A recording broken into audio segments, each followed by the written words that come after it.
Hello，又係我。今日咧就講下我哋所謂嘅熱門話題係咪講完嗰啲咁嘅咩中國教育啊、中國式教育，我覺得又都應該要翻轉頭傾啲大家都覺得有多啲興趣嘅。其實講真啊，我唔覺得各位對中國式教育或者美國式教育係冇興趣咯。只不過咧我覺得就講嘢咧、討論咧，其實係好似食飯咁嘅。你餐餐食同一樣嘢咧，你食多兩餐你就厭㗎啦，係嘛？一定要換下胃，換下口味，係嘛？改變下你啲胃口啊！今日食中餐啊，揸筷子嘅，聽日咧應該攞把刀鋸下扒啊咁。我討論嘅嘢咧都一樣啦，我覺得唔好成日就係圍繞一個問題去講，講得多講嚟講去都係嗰三幅被咧，咁就已經係好悶嘅。今日咧我就想講另外一樣嘢咧，就係我對住我電腦啦嚇，所以你唔好以為我耷低頭望乜嘢。係有個 friend 咧，咁佢就 send 咗一條微信嘅貼紙啦。呢個標題咧就話外國人歧視中國人嘅套路原來這麼多，咁跟住又有個少女藏刀咁樣一個標題。其實講到歧視咧，我之前都已經有討論過啦。又同我個7歲嘅唔係6歲啫嘅仔啦，討論過，睇下佢自己嘅心態啦。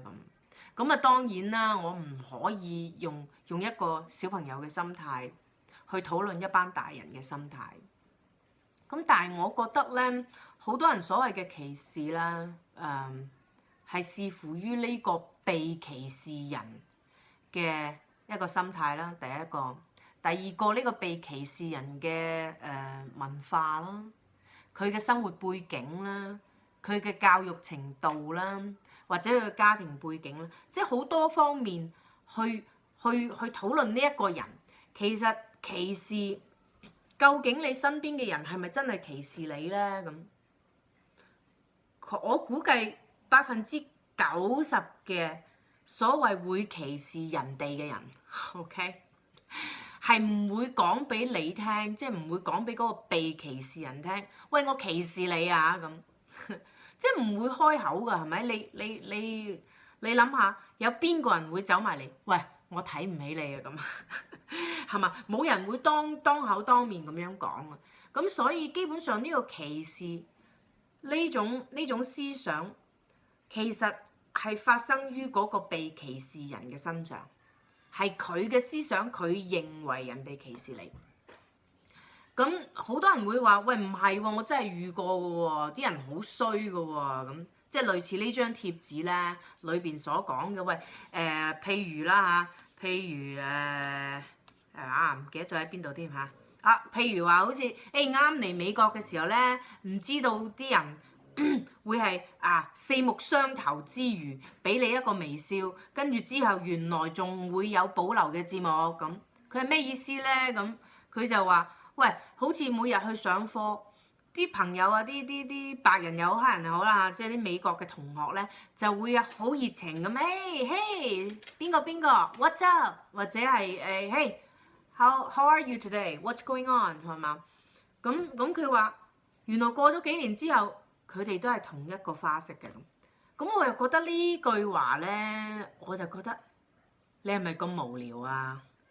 喂，個個都係咁噶啦，係嘛？唔好話美國人啦，中國人都係，早晨食飯未啊？咁唔好話呢2年啊，係10年如一日。你見到面嚇，我計你喺中國計嚇，唔好喺美國。美國可能分分鐘你出街唔一定見到中國人嘅，可能你見到鬼佬嘅，即係出街見鬼多過見人嘅。咁你喺中國啊？喂，大佬，你落街買菜咁，你見到隔離屋個二嬸，都你早晨啊，幾好啊，買餸啊咁，即係其實係一樣係咁多廢話嘅。點解會？我真係唔係好明白點解會有咁多中國人會覺得喺美國係受歧視，係因為佢哋餐出街都係 What's going on？What's up？How are you today？ 咁係咁問嘅啫，係嘛？中國人都係咁噶啦，係嘛？見到你食飯，喂，食飯啊？廢話㗎係咪？唔係食飯食咩啊？咁即係我覺得用呢幾句話去衡量人哋係咪對你有歧視，我又覺得呢張貼紙嘅作者啦，呢個小編啦，係嘛？好似無聊咗少少咯，即係揾偈傾咯，我哋所講嘅。咁啊，呢樣嘢我就覺得好唔合理啦。咁第二樣咧就係話好似啲即係上課嗬，你如果喺度讀書計嘅咁啊，佢哋如果係有啲 teamwork 即係分組活動，咁有啲人係佢話佢遇過咧，就係有嗰啲同學咧，居然係跑開咗、行開咗，唔去做嘅。咁我覺得作為當事人嘅你，點解你會第一時間諗佢肯定唔中意我跑開啦，或者係佢肯定歧視我，所以佢唔中意同我一齊喺呢個小組活動裏邊一齊大家互動咁。咁啊呢樣嘢我又覺得係你個腦袋諗嘢嘅範圍太窄啦。喂，佢跑開，佢唔中意，係咪真係因為你係一個中國人而佢唔中意咧？咁喂，大佬你成個 team 一齊互動咁，除咗佢係美國人之外，其他都係中國人。咁如果係咁嘅話，我覺得係呢個跑開嘅人，佢認為自己受歧視咯，係嘛？喂，有乜理由分組分到我全部中國人得我一個人美國人啊？咁如果你話呢個組裏邊淨係得你一個中國人，而有另外一個人跑開咗，咁我覺得你即係如果我係呢一個中國人嘅話咧，我覺得冇乜嘢㗎嚇。佢想去廁所啊？係嘛？哇，急得咁緊要啊！冚聲跑，頭先上課唔去啦，係咪落課唔去咧？而家上課先嚟去，即係我會第一時間會諗呢樣嘢咯，而我唔會話諗呢個人肯定係唔中意我咁。咁而且講真嗰句啊，佢跑開咗，咪由佢跑開咯。即係好似人哋食飯咁，喂，我中意咪同你食飯咯，我唔中意唔同你食飯咯咁。咁其實食飯或者做嘢，食飯係你自己食落你自己口。飽係你自己覺得你個肚脹 ，OK？我覺得你係真係唔需要睇你身邊嘅人睇住你食飯，或者睇住你肚脹。其實我真係覺得我哋唔應該去諗人哋歧視你。我以前都會有即係有咁嘅諗法，有咁試過，會覺得，點解嗰個人我次次同佢打招呼，佢都好似愛理不理咁樣嘅，佢點解會即係我同佢say hi 咁，跟住佢好似當冇見到你，當你透明咁喎。我遇過啦，我遇過都唔好話一兩個啊，都有幾個咯。咁但係咧，我第一時間我自己嘅感覺係唔覺得呢個人歧視我，而我係覺得呢個人咁鬼冇禮貌嘅，係嘛？我同佢打招呼，佢當冇見到我喎，冇家教嘅。我係自己會第一時間會有呢種感覺，而唔會話成日我係中國人啦，佢唔中意我啊，佢歧視我。我覺得人係唔應該有呢種諗法嘅，因為如果你有呢種諗法咧，你自己首先第一個你已經睇唔起自己啦，係嘛？喂，好簡單啫嘛，你唔同人打招呼，佢唔同你打招呼一次，咁你當佢可能佢真係上次見唔到我喎咁。同佢打招呼兩次，佢都仲係咁嘅反應，咁你會覺得，呢個人好似怪怪地喎咁。但係你真係唔需要，我真係覺得人係真係唔需要第一時間去睇自己嘅問題先。咁啊當然啦，即係話你做錯一件事，你應該檢討自己。但係喺你自己冇做錯任何事嘅情況底下，我覺得你應該睇遠啲去睇下點解呢個人會咁樣咧咁。咁如果你第三次呢個人都仲係當見唔到你咧，咁就算㗎啦，係嘛？喂，我做乜要同你打招呼？我做乜要選你腳趾驚你唔肯啊？係嘛？咁即係我嘅一個處理呢種事咧，第一我唔會認為人哋係歧視，係嘛？第一我會將個責任放喺佢嘅身上，就係冇家教、冇禮貌、唔識得尊重人。第二我會覺得試過一次起兩次止，我就凡事不過三嘅。有第三次嗰次就係最後一次。咁如果係有第三次呢種情況繼續出現嘅話咧，咁下次我無論佢同我打招呼又好，或者我見到佢嘣聲撞到頭又好，我唔會同佢講任何嘢。係嘛？咁啊當然啦，唔好意思，我撞到你個頭咁，但係睇下邊個錯咯，係嘛？喂，如果佢撞我先嘅，咁我要等佢講對唔住啊。咁但係即是話冇下次咯，只能夠係會話冇下次咯。我就覺得做人唔應該太過去專注於呢啲小事。咁而好多人嘅嗰種心態，對於歧視嘅嗰種心態咧，就係專注於呢種咁嘅小事。嗰個人啊，我翻工嘅時候，我同佢打招呼，佢唔同我打招呼㗎。啊，或者嗰個人啊，上次佢生日嘅時候，我送咗禮物俾佢啊。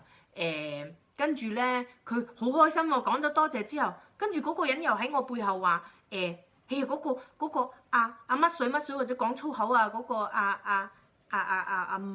冇狗啊，即係唔講中文，唔講英文啦，係嘛？嗰個 female dog 啊，或者係係用嗰啲有咩嘢 F 嘅詞啊，或者有啲含咩嘢 S 嘅詞啊，咁去講一件事。咁講真啦，呢個人唔係喺你面前講，咁我又覺得真係無傷大雅嘅喎。如果佢攞咗你嘅嘢，當面講，喂，你個乜叉叉叉叉，你送禮物俾我咁當然啦，我個心好 hurt 咯，係嘛？但係我可以同你講，呢啲事情係萬分之一、10萬分之一你會遇到，而唔會喺百分比裏邊會遇到嘅，即係個遇到嘅機率係好少好少。我邊會有人你送樣禮物俾佢，跟住鬧你㗎，係嘛？當住你面話你，喂，我歧視你，你唔好送禮物俾我。其實呢個可能性係除咗睇電視之外會發生。真實裏邊其實我真係未試過，而且我又真係唔敢想像會有呢啲事情出現。至於好多人會話，喂，啲外國人都成日諗，我哋啲亞洲人周時戴眼鏡啊，又矮啊，又唔擅長體育啊咁呢啲好偏激嘅喎。我識好多朋友，美國人計啦嗬，佢哋都話其實我覺得亞洲人好叻㗎，特別中國人啊，係嘛？佢哋音樂又好啦，係嘛？好多時即係啲人會見到我，哇！你音樂實係好好㗎啦，但係我半隻字、半首歌或者半支曲都冇彈過俾佢聽，佢居然會第一時間見到我係中國人嘅話，佢就你哋中國人好叻㗎，你實係音樂好叻㗎啦咁。冇㗎噃，冇人寫住我音樂叻㗎喎。咁但係即使其實好多外國人都覺得其實亞洲人係好努力去讀書，好努力去學習，所以佢哋喺某啲方面，譬如話音樂啊，或者數學啊，或者喺某一啲即係好佢哋美國人差嘅嘢，其實中國人或者亞洲人係好好嘅。呢個問題其實我睇到，即係我同10個朋友傾偈，鬼佬計嚇，有10個都會咁講嘅。其實佢哋覺得亞洲人好叻㗎，特別中國人啊嚇。咁因為佢哋好埋頭去讀書咯，係嘛？即係嗰啲讀書嗰啲我哋所謂嗰啲溫書啊、讀書嘅態度，其實同佢哋美國人嚟講係冇得比嘅。所以咧，我遲啲又會講翻我之前個話題嗰啲中國式教育咧。其實呢啲係我哋已經係由一出世已經係 build in 㗎啦，即係話我哋已經係父母嘅教育啊、老師教啊、啲咩中國傳統啊嗰啲，其實就已經教我哋孔子啦孔老子就已經係要教我哋要努力讀書讀呢啲讀嗰啲先至有前途。其實已經係中國人嘅思想就已經係洗禮咗㗎啦。咁所以其實對於我嚟講，我覺得大家真係唔需要喺你自己嘅腦裏邊話俾自己聽，美國人係歧視中國人㗎咁。如果你冇呢個詞，你根本冇呢種行為，冇呢種思想，係嘛？如果我哋冇歧視呢個詞，又何嚟會有人歧視呢？係嘛？呢啲我覺得係要整理下，要檢討下自己嘅思想，係咪你自己睇唔起你自己先？好啦，嗱，我會繼續再開展呢個話題，再繼續同大家傾。但係始終嗰句，我希望大家都會係平常心，放低歧視呢個字。拜拜，下次再見。